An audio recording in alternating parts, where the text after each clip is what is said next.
Good afternoon, class. So today is 23rd of January, and we will have to talk about the current affairs of today.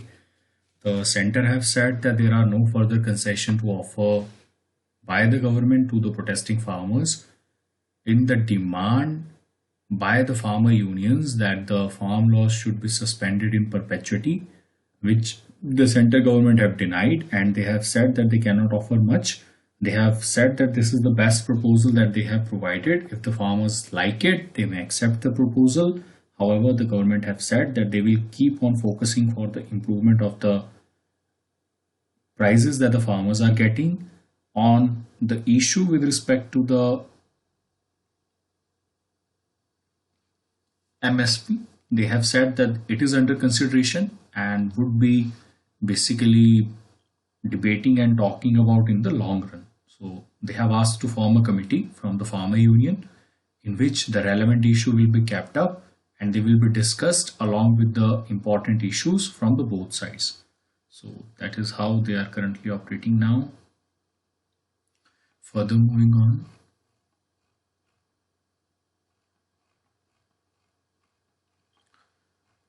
The next news is related to so the article is with respect to the helpful pause. I think you know the government have suspended the laws for the 18 months from the basic implementation. The objective is clear, everybody's or the economics are clear that the Indian agriculture is in the need of the reforms, but because the basic income of the farmers is not increasing as it should be increasing. Therefore, we need to find a viable measure with respect to the economic, environmental, and the scientific perspectives from the agriculture point of view. When we talk about the farm laws, the objection is with respect to the suspension of the 3 farm laws. Government have said for the next 18 months, the farm laws will be suspended, and there is one MSP which they want a legal guarantee from the government. Now, government at this particular time have shown a wisdom and they have offered a type of a consultation with the farmers laws on coming on a clean slate and the set of or the slew of recommendation they are currently recommended for the reforms in the agriculture sector. They have asked the farm union leaders to come forward with the recommendation on which the reforms could be carried out by the government or which type of reforms that they usually want apart from the MSP. The farmers are only saying that they want the legal guarantee of the MSP, which could not be possible or could be troubling for the market forces in the long run. Now, the maximalist approach of the farmers with respect to the agreement or not negotiating with the government on any other issue needed to be shunned away from the farmer side also, because the government have made them an initial offer by getting through or taking away the ego that they already having. Now, the harassment of the people with respect to the farmers laws, with respect to the Khalistani, and with respect to any other people that the government have led accusation that there are certain in or unwanted people who have gotten into the rank of the farmers and are acting as the farmers should be done away with, and therefore the consultation with respect to the law and reforms needed to be start ahead with. So I hope this is clear.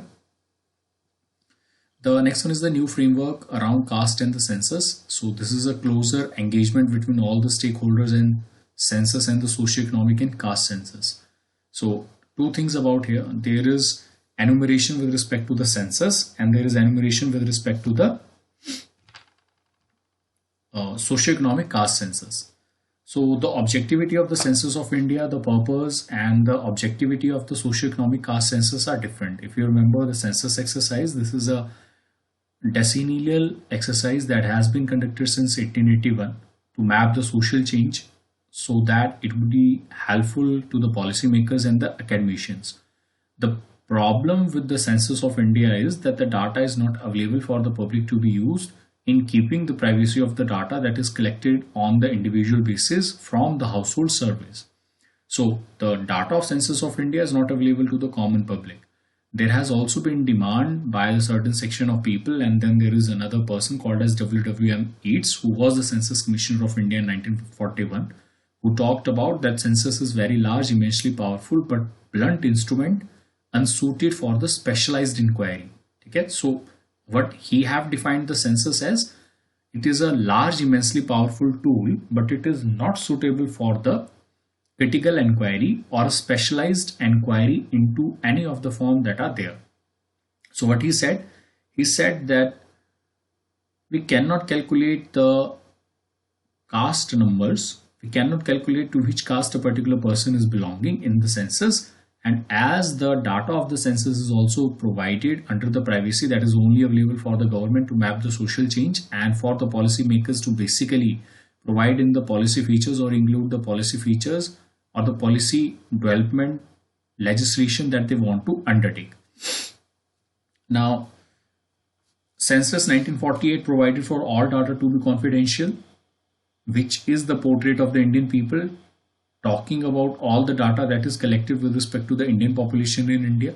When we talk about the socio-economic caste census, it is tools to identify the beneficiaries to whom the benefit should be sent, whether it is direct benefit transfer or any type of loan that is needed to be provided to the people. Now, there are another census or surveys that are being conducted within the country. For example, NSSO, National Sample Survey Organization. We recently had a National Family Health Survey, which is talking about the health benefits or the health survival with respect to the mortality, the stunting, the underweight, the various comorbidities that people are basically suffering all around the world, all around the country.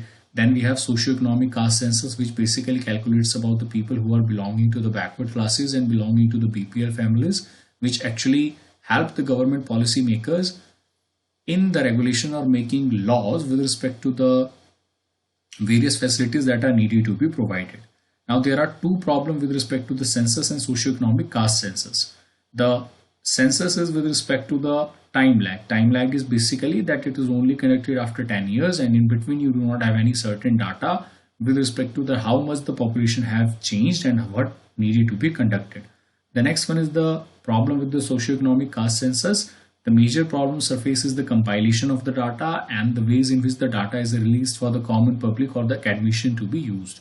When we talk about socioeconomic caste census, the major part of socioeconomic caste census that was conducted earlier is still awaited to be made public, which does not provide the complete picture of the census available to the every people or every person within a particular society, to the public academician and to the people of India to be regulated into the policy making. So I hope this is clear, and the objective is here for the closer engagement between the stakeholders of the census and the socio-economic caste census, in which a better picture of the availability and the understanding of the caste or how the people are living, which of the caste people are more backward, which of the people belonging to a particular caste are advanced or have developed, should be counted. So I hope this is clear. Further moving on, the next article is tribal taboo haunts Kerala couple. So this is a ostracization that has been happening for over 2 decades. Chilappan and Yashoda are denied all the government benefits by the people because they do not have any type of a census village in which they are living.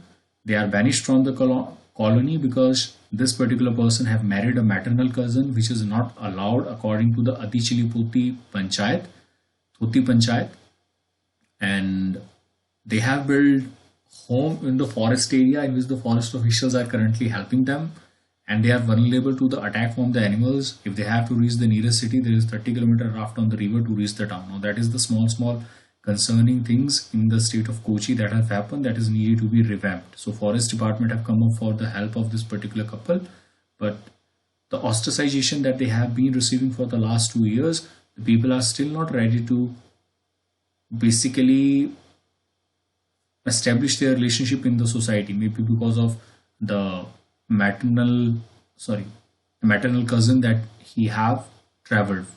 He have engaged with. So I hope this is clear.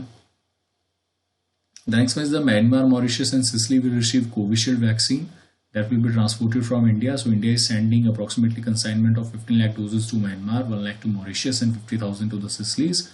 So our domestic capacity of the pharma industry is very huge, and it is making inroads by building bridges on the basis of the health sector and government to government relation by providing aid and vaccine to these particular countries. So I hope this is clear. Further moving on, Navy to highlight operation of 1971 war. This will be the major highlight of the 26th January now. And UP Republic Day float to showcase Ayodhya. So Ayodhya will be shown on UP government table now this year. And Maharishi Valmiki has been shown composing the Ramayana. There will be Shri Ram Mandir, replica of Ram Mandir that will be shown, and the identity of the mass sentiments and the devotion will also be released over there. When we talk about Navy, in 1971 there is a contingent. I hope you remember the 1971 Liberation War of the Bangladesh has been celebrated as the Swarnam Vijay Varsh. That is coinciding with the tri-service contingent of the Bangladesh Armed Forces who will be taking part in the parade of the Rajpath this year. So that is currently telling Pakistan that we have bifurcated your country into two, and we will see the celebration of 50th year of it alongside the Indian Army on the Republic Day parade. So I hope this is clear. The next one is the India proposes to expand research and tourism in Arctic. So we had Arctic policy based on three major things: the sustainable tourism, mineral, oil and gas exploration, and expanding the scientific research. The sustainable tourism is to generate revenue, of course, and provide a getaway to the common people from the city life. The second one is the mineral oil and gas exploration. If there are any form of huge amount of availability of mineral or gas that is available over there, that can also be, because the Antarctica is not claimed by any of the country now. Right now, Antarctica is a continent without any human being, so there is complete different country over there. So there could be huge sources of minerals that could be allocated. So that is another objective. And the third objective is the expansion of the scientific research. So Goa-based National Center for Polar and Ocean Research is the coordinating agency, which have led to the increase of the earth sciences, biological sciences, climate change, and the space related program with respect to the study of the melting, for example, at the third pole, which will, study of melting at the Antarctic Ocean, which will also help in drawing the parallels from the melting of the ice at the poles and drawing the equivalent to the Himalayan glaciers. That is the third. So this is the first science expedition that India, though the first science expedition that India have conducted was in the year 2007. Further moving on.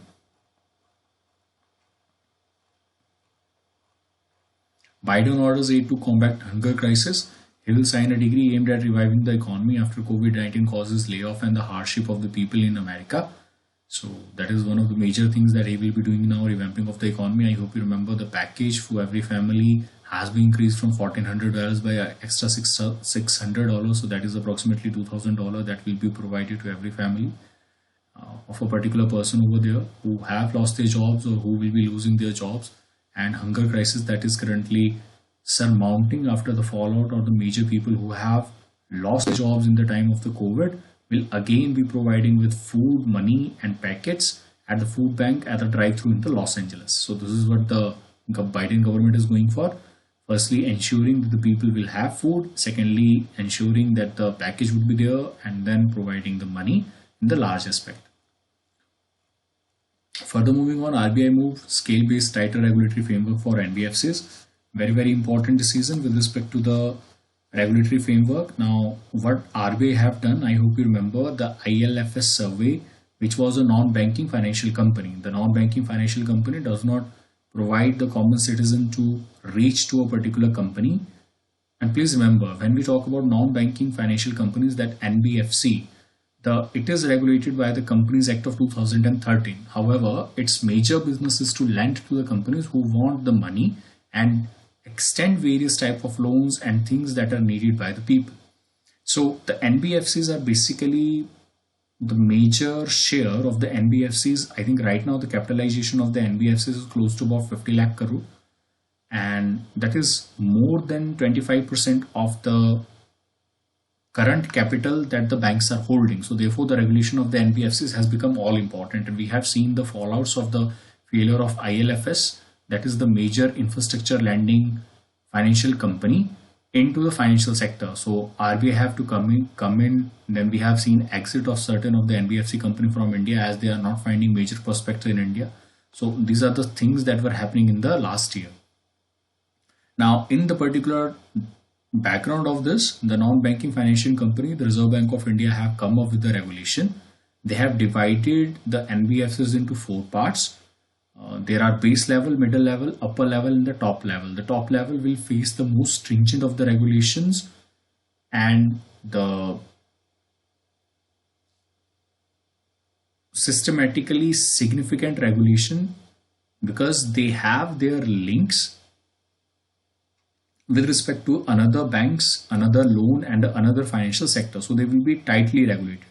Then there is upper middle, who will be there, the 4 layer structure, they will be less regulated, and at the bottom level, who does not pose any risk to the financial sector within the Indian economy, they will be provided with no regulation or the regulatory mechanism. So that is how the RBI have framed it.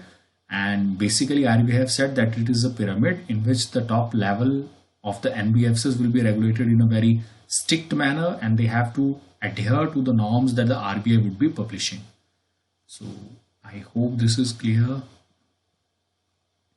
The next one is with respect to the pandemic pushes states borrowing up by 82.5%. So 4.6 lakh crore is the total borrowing, inclusive of the 36,000 crore borrowed by the center and passed on to the states to meet the shortfall in the revenue that the currently government is facing. So that is one of the things that is there. So I hope this is clear. I think that is it for today.